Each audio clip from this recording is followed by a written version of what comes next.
Well, hey, everyone. Thanks for listening. This is DoD Contract Academy podcast. And today I'm with Sam, who is the founder and CEO of Parts Life Inc. Sam, how are you today? Very good. Thank you. Thank you for having me on. I appreciate it. No, thanks for coming on. We talked briefly before this. We love having businesses on that have, had to learn the process of federal sales and have seen success. And our listeners really resonate with that and have take away a lot of value. So, again, thanks for having us on. Maybe we should start with what your company is. What is Parts Life Inc.? What do you guys specialize in? Yeah, so Parts Life is a company that I started 15 years ago in 2007. I come out of the automotive aftermarket. It's what I know well. And I thought when I started my company in 2007 called Parts Life, I thought I was going into the automotive aftermarket. But the aftermarket at that time was extremely not doing well at all, and I had to pivot into the defense space. I recognized that the military, Army, Navy, Air Force, and Marine Corps needed parts support, especially because the assets that they had were being extended even beyond the life of what it was created for, and many times the government did not have the technical data package in order to be able to supply and support the fleet.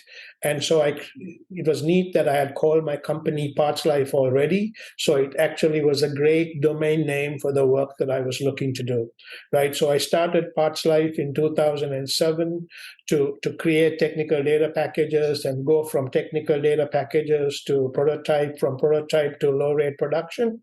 And then I acquired two other companies, one 5 years ago out of bankruptcy, a company called Deval Lifecycle Support. It's a company that has been around for almost 60 years. I bought them out of bankruptcy 5 years ago, and then I bought another company called LC Engineers about 3.5 years ago. And I've done some asset purchases as well from another couple of companies. And so the purpose of me acquiring and also growing organically is to really become a bigger part of what the program manager of a defense platform being able to meet those requirements, right? So that is kind of the design. So it may look like I am all over the place, but I have a specific architecture in mind on how I'm looking to grow both organically and also how I'm growing through acquisition. Okay. No, I do have a question about that. So and by the way, we don't, in fact, you're the first guest that we've had that specializes in providing, these type of parts.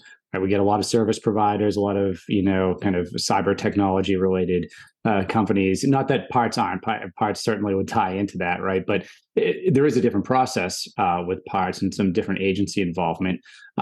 Maybe before we get into that, are there specific weapon systems or, whether it's aircraft or tanks or vehicles, are there specific things that you're targeting as far as, providing these parts, or are you kind of right across the board, kind of whatever the government needs?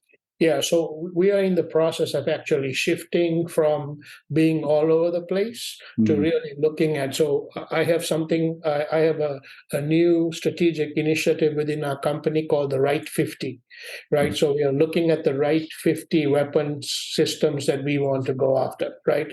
So as a leader, it's very important for me to work in the right place, not only about working hard and smart, but also working in the right place. So we are in the process of identifying the top 50 weapon systems that we believe best fits the type of products and the type of services that we perform. And so we are really, our guns are aimed at really understanding what those platforms are, kind of how much money they are spending on procurement, how much money they are spending on RT&D and OM. So we are really following the money. We're doing I would say we're just starting to do that. I certainly won't call that a mature process, but certainly we are thinking about how does what we do apply to how they are being funded and the types of types of funding that is coming down the pike for those platforms, and Sure. we are working on focusing on those platforms. Yeah, no, that's very smart. And, I talk a lot on the podcast about, the fact that one thing selling to the government is different from commercial is most of the information is going to be out there public, and you just need to know where to grab it, right? So Yep. what has been spent and, the published, whether it's the budgets that have come out and where the government's focusing, there's some exceptions there with classified. Yep. So you're right. I mean, very smart. And also, the focus piece, right? So, I can remember being a program manager and, I might get a company come in and say, hey, I can do whatever you want. And then I get another one come in and say, hey, I build radar systems that can be flown at, X altitude. So typically if that's what I had to do, that I'm going to go with a company that focuses on that. So, very smart. And I can see just from your being able to see your federal sales that you've been very successful in growing over the years here, a lot with the Navy and other organizations with military, like you've talked about. Maybe we can, so now that we have kind of an understanding of where your business is right now and what you're focusing on, some of the transition, maybe we could go back to when you started this business and thought you'd be, you were out of the kind of the auto aftermarket industry, like you said, and you decided to pivot. It's a pretty big pivot and learning curve. Maybe you could tell us a little bit about, why you started thinking about the defense sector and what your journey kind of looked like going through the learning process and inevitably being successful there. Yeah. So thank you for that question. I had to give it some thought, knowing I was going to be on this podcast. So a couple of things come to mind, right? One, because the assets were continuing to be used even beyond the life that it was designed for, I kind of knew that these programs were looking to extend the life beyond what it's designed for. I knew that they could have issues with regard to supply issues. So it's like I kind of knew there was a pony there, but of course I needed to find the right people to talk to, the right agency to fund it, and that kind of stuff, right? And I also found out that they actually, the military is good at coming up with acronyms. So they had an acronym, DMS-MS. It stands for Diminishing Manufacturing Sources and Material Shortages. Diminishing manufacturing sources and material shortages. It was a great way for them to actually describe the problem. So recognizing that, that was the language that the military and my customers spoke, I created my own acronym. I called it ROPE. Rapid Obsolescence, Planning, and Execution. And so rather than tell the government, I can do this, what I did was I actually created a process that said, here is exactly how I plan on solving your problem, right? It's very similar to when you go to a Japanese restaurant and you see somebody cooking for you, right? You see this person cooking. So it's not like a bag of tricks. They're actually doing this right in front of you. And so you're saying, aha, I know exactly, if I wanted to do this myself, this is exactly the methodology that I follow. And so we live in a do-it-for-me society, right? Mm-hmm. And so I created this rope process. I actually got it trademarked long before I could even afford to do something like that. I knew I had something of value. And then, of course, I wrote a white paper. It took me about 5 years to get the customer to be able to buy into what I was doing. Because if you think about it, the government knows how to buy something the first time, right? So if you think about it, I was at Right Pat and I took a picture with the guy who put out the largest single source contract ever, right? It was for the two presidential helicopters. I said, man, I want to take a picture with you because there have been larger purchases, right? For instance, the Joint Strike Fighter is a much bigger purchase, but that was competed. Mm-hmm. Right, but as far as the presidential helicopter, the presidential plane was single source. The government knows how to buy something the first time. They don't know necessarily how to pay for something a second time. right? When a technical data package is not available, it's very difficult to use a contracting instrument that is governed by a FAR clause to pay for something a second time. So this was a huge obstacle that we had to overcome. But by God's grace and using a consultant to help me to get in front of the right people, I was able to convince the DLA R&D office to use the SIBA program as a way to be able to pay for this service that I was looking to perform. But the beautiful thing, Richard, is not only was I successful, I was actually successful in creating an entire ecosystem around it. Because today there are many small businesses that are doing the kind of work that I am doing. Right, so it's a beautiful thing. It's like I went on a safari to Masai Mara, and the first time I went, the first night that I went out, I saw these lion cubs eating from a buffalo, and the next day it was the hyenas, and the next evening it was the vultures, and the next day it was the insects.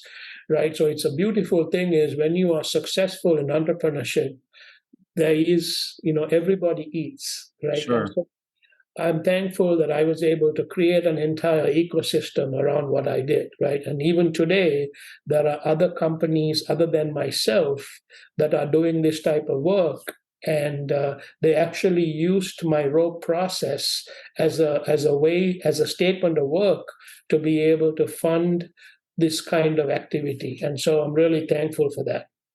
Yeah, I mean, you bring up a lot of great points. I don't think many people realize when they think of the government, a lot of them think of, kind of this omnipotent, well-oiled machine. Not all of them, right? But, when they think about buying a big weapon system, for instance, well, how could they possibly not think about buying the second one, right? Or maybe not understanding that, if the government buys, we'll take AWACS. AWACS is an old aircraft command and control platform that we're replacing in the process of. But the biggest cost over time isn't buying the weapon system.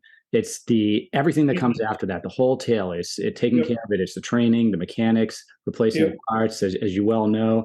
And a lot of times, what ends up happening. So I flew an aircraft called J Stars, another one called RC-135 rivet joint, and these aircraft, like a lot of the parts were the production just wasn't happening. They were so old, and the government just kept them going and flying for so long and modifying them that we had to hire different companies out there to produce the different parts and to make Yep. improvements we need. Yep. It sounds like you discovered that, and at least for part of what you're doing, and fit right in there. Yep, yep, yes. And so it's just very important to kind of understand the customer requirement, really have empathy on it, but then to be able to speak the language of the government, right? I mean, this was a very difficult process. It's a very complex process. It was getting in front of the right people. It was making sure that we had the right contracting mechanism in front of it, that it had funding in front of it. Today, I'm very careful when people come to us that I talk to the customer and say, hey, do you have a way to get to us, right? Number one, and do you have funding for this? Because end of the day, I'm not a foundation, I'm not a charity, right? I do that work, outside my organization. We are a company that has to make a profit.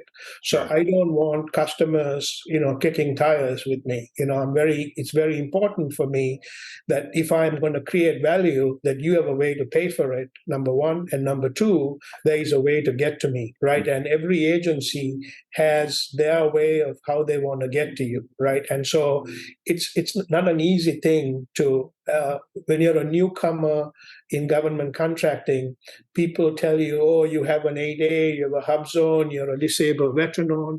I have actually sat down with people who are disabled vets, and they sometimes have a very incorrect understanding of government contracting, right? They think that because you have this status that you're going to get millions of dollars worth of contracts, and that is the furthest from the truth. Or if you're a naturalized American like me and you are able to get an 8A certification, you feel like you're going to get all of these sole source contracts, and that is a myth. And so we really have to have the qualifications, the capability, the capacity to be able to meet and exceed your customer requirements. Yeah. I mean, you're really hitting the nail on the head. There's a couple of things with that, right? I mean, one thing that I think companies understand, it takes them a while to get, is that 99.9% of the people you meet in the government will never be able to make a purchase from you. And most of them really have no idea how that process works, because Yeah, there's a whole acquisitions force. It's actually pretty small community. yeah, You need a warranted contracting officer, and usually a program manager manages the whole program. But there are a lot of businesses out there that can get the idea, like you said, that, hey, I'm going to go get this, certification, woman-owned small business, and everything's going to start coming to me, service disabled veteran-owned small business. And you're right, that's not the case. There are times where, you can, especially a small business can work within a contract that has been set aside for a certain group, and that can, relieve you of competition. And there are ways to get a sole source contract as an 8A and even SDVOSB, but those have to be worked really hard. Like, there's no, like you said, the money's not going to fall from the ceiling into your lap because you have a certification. You have to have a very great understanding of the process, and you have to work that process. And, you could have someone that wants to buy from you, and they probably, like, take me, for instance. I didn't care what anyone's certification was. If you walked into the office and you knew what my problem set was, and you were a company, I wanted to know that you could solve my problem. I wanted to know that yeah, you understood it and that you could solve it. And then the next thing is, how do I put this company on contract, right? Just like yeah, you said. And that's another, I think, stumbling block for a lot of businesses, which is it's hard to explain to them that the government can't just buy the way me and you can. So that the government needs to have a way to get to you, right? And that could be GSA. That could be, I think I saw you were on Seaport, NXG. There are these vehicles where the government could put you on a contract very quickly, compared to that competitive, drawn out process, which I'm sure you're aware of. yeah. I think another thing that I would like to tell the listeners, because I thought about it, is a good way to start off is as a sub, right? Mm. So even though it took me 5 years to get to the government regarding this Parts Life solution, in the meantime, I was a sub to an integrator. They needed some seals for a seal kit that they were putting together. It was a huge purchasing opportunity, but there was two seals that they were having a really difficult time with, and I was a good supplier. I have a certification in seal engineering, and I was able to design and build these seals for them. And so even while I was actually on the hunt to create this solution for the government, I was a sub to a prime. And so Gotcha. that is not a bad. So when you're small and you're first starting to create success, it's not a bad way to think about it, right? To be a sub to a prime as a way to get your feet underneath you and to get going. A couple of other things that I find very helpful is we had a consultant teach us something called layers and players, right? So when I first started teaching my own team exactly how to think about government contracting, I had identified three stakeholders: the small business office, the contracting office, and the folks in the program, right? So Mhm. those were the three players that I had actually identified. But we have been better trained now. We are also thinking in terms of the people who are actually using the parts, right? It could be a maintainer, it could be an installer, and also who is the OEM or the prime in that space, and also who is your competition, right? So as you think in terms of layers and players, it's important for us to think in terms of these six, layers and players, because when we are trying to sell something, yes, the contracting officer is the one making the decision. And if it's a price sensitive product, right? So the contracting office can make that determination. But if it's a technical solution, right, the more technical a solution is, it takes it further and further away from price to the program understanding your solution. Can you meet all of the the qualifications that are requested? Do you have past performance? So really getting to understand what the program's looking for and being able to make sure that you're able to meet those things is very important.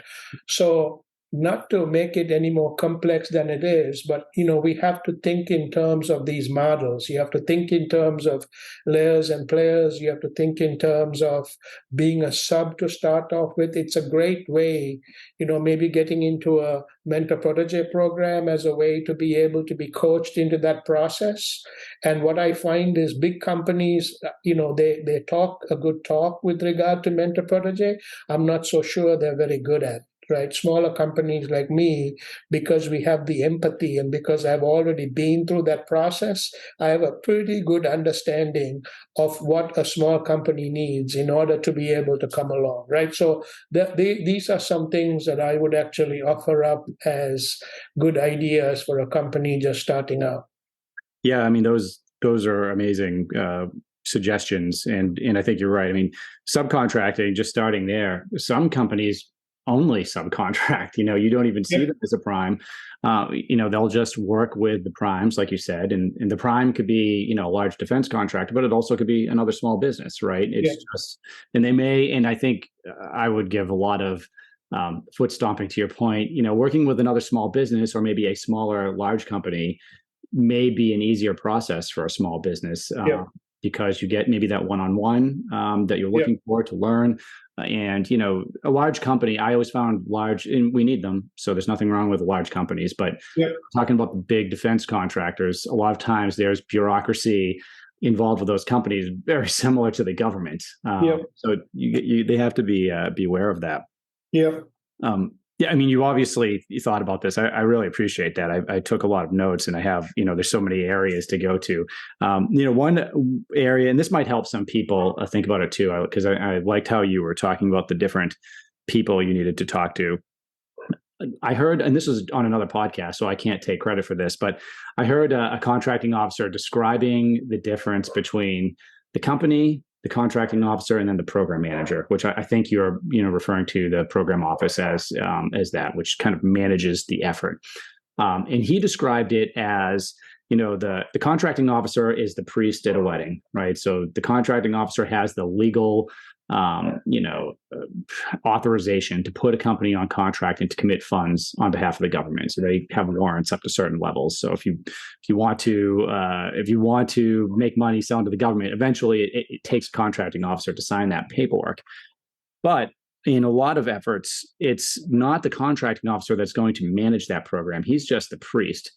The company really has to think of the bride as the program office. So the bride is the one that you actually are signing up, going into a contract with and going to be working with for potentially years.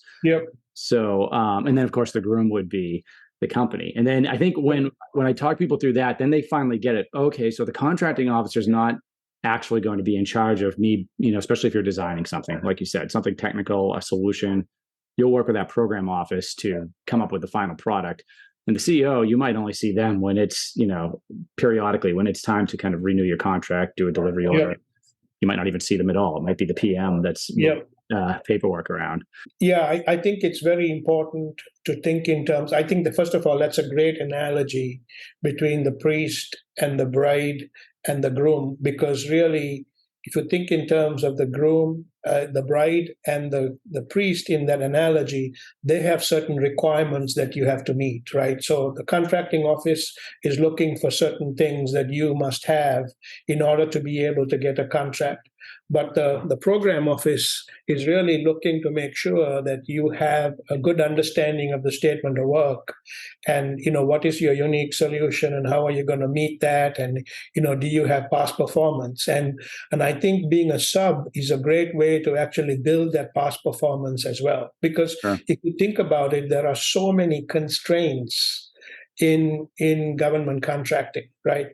Because in the beginning, if you haven't worked for another contractor or somebody like that, when they ask you for a for relevant past performance, it's very, very difficult for you to just come up with that, right? So being a sub is a great way to do that, number one. And what we are doing is we are actually starting to catalog, almost, we have an intern who's actually starting to catalog a lot of our past performance, because as we get qualified on many parts, we are looking at not only the part, but we are thinking in terms of what that part goes into, right? What is the platform? And so we are starting to say, if this is the part we are supplying, this is the program or this is the platform. And so now that actually helps us to build past performance in order Oh, to be able absolutely. to say, how do we now use that past performance as a way to be able to go after more work? I'm actually using something called a heat map to be able to say, let's think in terms of where our past performance is, Sure. so that we can actually give that to our strategic account managers to say, hey, here are some places. So yes, I have the right 50 that I'm working in, but also let's look at where our current work is, and let's see whether there are some of these programs that also may need other work, right? So it's a great way to reach out and say, hey, we've done this, we'd like to do more, right? Oh, absolutely. Yeah. I mean, one of the top ways to sell to the government, this is what I always tell people is, because I have one client where I will do all of their sales for them. I only take one, and then I focus on the academy and training and coaching and whatnot. But um, upselling, or if you're on contract with somebody, the easiest way to continue your sales, and it's often missed, is especially if you're working with that program manager on a relatively continual basis, is to ask them, hey, do you need anything else? Is there anything upcoming that we might be able to engage on, or do you know another shop, another office that might be able to use our product, our solution? Yep. And that is such a great way to get your foot in the door, whether it's just finding out about a solicitation coming up, or getting introduced to someone that could really use, because they're not really, program manager, just like you're busy. They have a lot of different efforts in addition to maybe being in the military and having to Yep. deploy and everything. So Sure. they're not thinking about the different opportunities for your business necessarily. But if you ask them, that's when I can remember doing it several times. That's where you would pause, and because you want to help a good company. If you're in the government, if you're in the military, you want to help a good company get on different programs, because you're helping Yep. your buds in uniform, you're helping the company. It's kind Yep. of a win-win for everybody. Yep.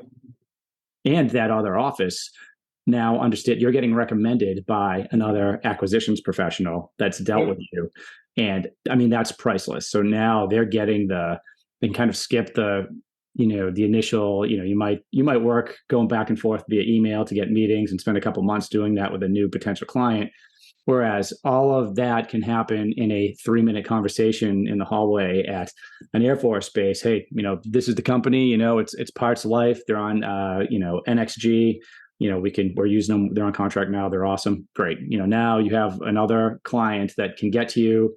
They know you have past performance, and they might even be able to use a contract, talking about how to get to people. They might be able to use a contract that you're already on and just add a delivery order to it, or depending on what it Yep. is you're selling. So very interesting. You mentioned something else, and this comes up. It's been coming up almost every interview with companies I've brought in, which is the SBIR program. So typically developing a technology or maybe modifying something you have for government use, which of course in your case, I can definitely see that. Was that your first prime contract with the government? And No. if not, maybe kind of talk about what that process was like for you.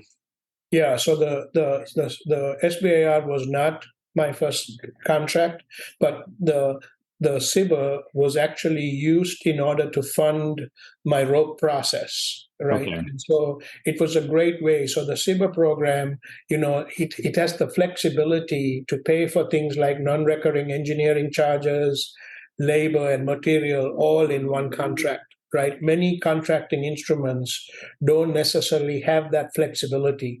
So it is why the customer actually chose.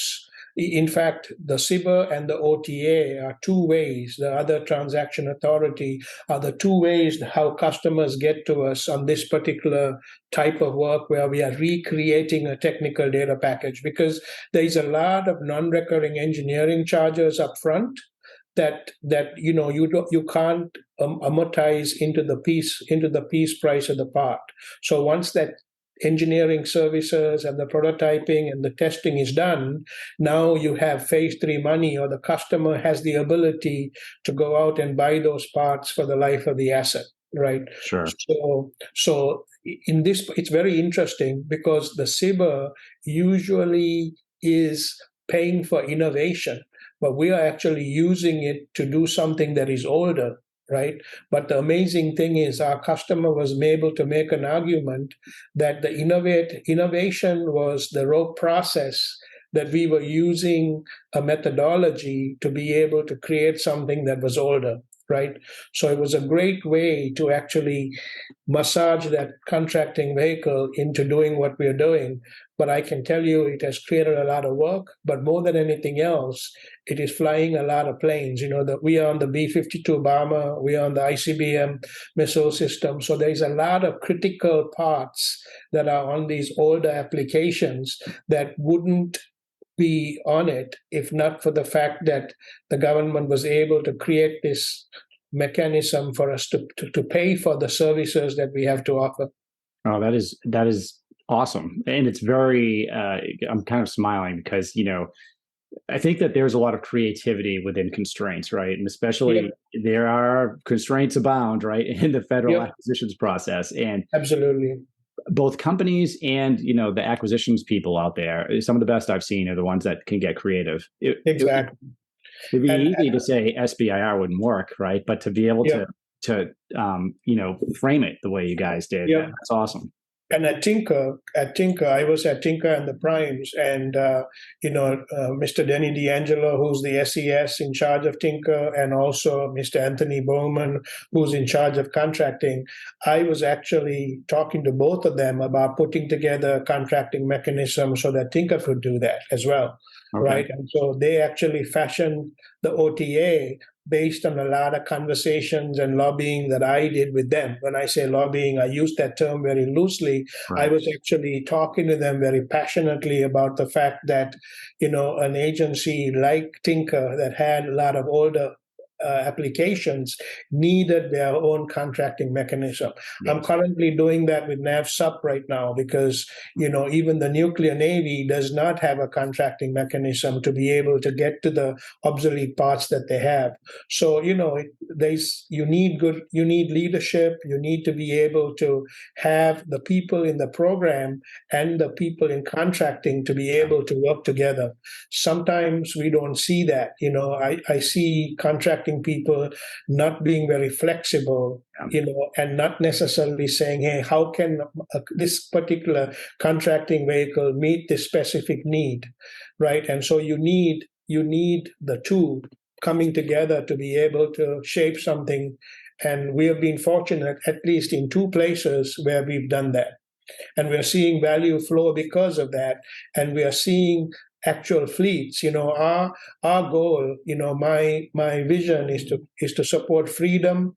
I see an American flag behind you. It's support freedom by taking care of the warfighter while creating value for the taxpayer.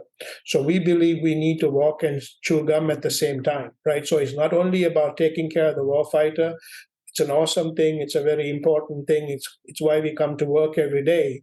But if you're also not creating value for the taxpayer and it's not affordable, we won't have a country anymore. So it's just very important for us in our approaches to always be thinking in terms of, hey, not only taking care of the fleet and the warfighter, the program, but how are we doing that while creating value for the taxpayer? Yeah, I mean, you bring up a lot of great things there. I mean, just with me personally, I can recall just retiring and taking a little bit of a break from working with the military and the government and missing kind of the mission and the added value. So now, although I'm not wearing a uniform anymore, I really, for the people I work with that have never worn a uniform, and people like yourself, there is something added. There's an added value there. So you're not just a great business that's putting a great product or solution together, and I mean, because of course there's value in that, but when you know that that also could be saving the lives of men and women in uniform and helping protect the country you love, helping improve our national security, even if you're doing something that's not on the edge, right, on the tactical or strategic edge, you could just be a landscaping company, right, not just, but that's very important work, because Yep. men and women coming home, they need to relax and their kids play out there and, make it Yep. great. There's an added, I feel like there's an added, sense of pride, with Yep. the businesses. And I think by being part of the extended enterprise and being involved in the national, defense industrial base, we are very much part of, I think Abraham Lincoln said it, it's not only the sailor, soldier, the airman, and the people out there, but those who are actually serving them, we are very much a part of that supply chain, if you will, or that value chain, if you will.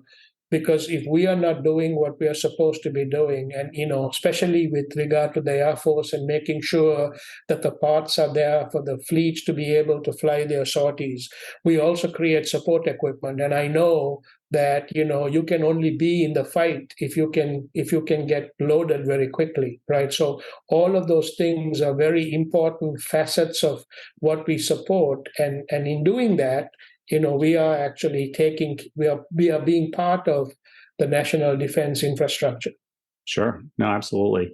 Can I ask you, do you focus only on federal sales, or do you also sell commercially? We have a very small commercial account, and it's something that we look at every year. We just finished our strategic planning process, so one of the things that we look at is we look at the defense budget, Mhm. right? But we don't look at the top line defense budget, but we look at those budgets that affect what we do. Right. So, Sure. for instance, if you're not careful and if you only look at the big number, you can be fooled into thinking that everything is well, right? But if, for instance, if troops are taken out of, let's say, Korea, South Korea, or Germany, that number is going to reduce because there is going to be a reduction in the DoD budget. But so we are looking at, what are they spending on R&D, what are they spending on procurement, and Mhm. what are they spending on operation and maintenance, O&M, right? Because those are the three budgets that affect us. And Sure. as long as there's enough money there, we believe, because a lot of our work has got a lot of overhead attached to it. We are an AS9100 supplier. There's a lot of buy America requirements. Mhm. There's a lot of ITAR requirements. Oh, We are sure. in the process of getting, cybersecurity compliant. These Mhm. are things that, those capabilities we may not necessarily be able to do just direct commercial work with that Sure. that infrastructure. Yeah, no, it's interesting. And, we get a lot of different companies in. Some come in and, federal sales is maybe an additional stream of income. And then we get a few like yours where it's, maybe it's the majority of their income and they have a small commercial piece. And some focus 100% on federal government. But either way, I think it can provide certain safeguards and, depending on what you're selling, it can be a great customer base to focus because the government is a large place. I have a few questions that I'd like to ask that I ask everyone. And, one of them is, for the small businesses out there that are kind of listening to this now, and maybe they're just getting started or thinking about it, what would you say is the biggest benefit to selling in the federal marketplace versus commercially? Yes, I think the U.S. government is the largest buyer of goods and services in the world, right? But I would very quickly say, even though the U.S. government is the largest buyer of goods and services in the world, the U.S. government buys nothing. It's the people in the US government that are actually transacting that business, right? So it's just very important for us to make sure that we're not thinking in terms of the government and the bureaucracy. We are thinking in terms of people that we are dealing with, right? Contracting officers, program people, small business people. And it's just very important for us to be able to have those conversations, to be able to sell our ideas, to have empathy on what they are feeling and sensing, what are their needs, and being able to meet them. Yeah, great. I mean, and I've said this a couple times, but, in past episodes, but one recurring theme I get from especially great companies they're selling or business developers, account executives would be, if you have to do one thing, like if you had to break it down, obviously it's a really complex process, but if I had to break it down into one thing, it is get in front of the customer, get meetings, start talking to people and develop some of those relationships. Because you're right, it is, at the end of the day, it's people that are making these decisions. And you learn, there's so much there, right? You learn about the opportunity, you learn more about it than, because you do have some companies, as you know, usually not successful, that are just, pumping out proposals when they see solicitations. You have some that, maybe do a little bit of that, relationship building, but, when you're really talking to them, you can learn more about the requirements, you can learn about other opportunities, you form that relationship. It's very important. So what is next for your business, and maybe, how can we help? How can listeners out there, is there any engagement with subs or with the government that you'd like to see? I'm really working on putting together a contracting vehicle with NAVSUP in Philadelphia as a way for them to get to us on their obsolescence issues. I'm afraid that they kept getting kicked to the curb because they don't really have a good contracting vehicle to be able to get to them, and the fleets are getting older, right? So Sure. I am actually talking to some people, getting engaged with people to make sure that we're doing that. We wouldn't mind being in a mentor protege relationship, both with a smaller company than us, but also a larger company than us. We've had some conversations around that with companies like Northrop Grumman to see whether there may be some specific things that they are doing in this area of obsolescence as a way for us to be able to maybe become like a sub to them, maybe on the F-35 program, right? The F-35 Right. program is very large. Number one, number two, they are starting to have obsolescence issues. I just got off the phone in briefing the F-35 program regarding some things we are already doing, but certainly looking to see how we can be a bigger part of that kind of stuff. Okay. No, that's really interesting. And if, whether small business or maybe someone from a large company was interested, how would they best reach you? Sam at partslifeinc.com. It's easy. Sam at partslifeinc.com. Yeah. Excellent. And I'll put that in the show notes too, for everyone listening. Are there any parting thoughts that you'd have before we close down the interview for today? No, I think that that government contracting is not easy, and sometimes when you're watching somebody doing it, they may make it look easy, but it's definitely a contact sport, and sometimes you need a lot of resilience, right, to be able to keep getting up and going after it. That's exactly what I did with this rope process, right? I didn't stop calling on the customer because I knew that they had a huge problem.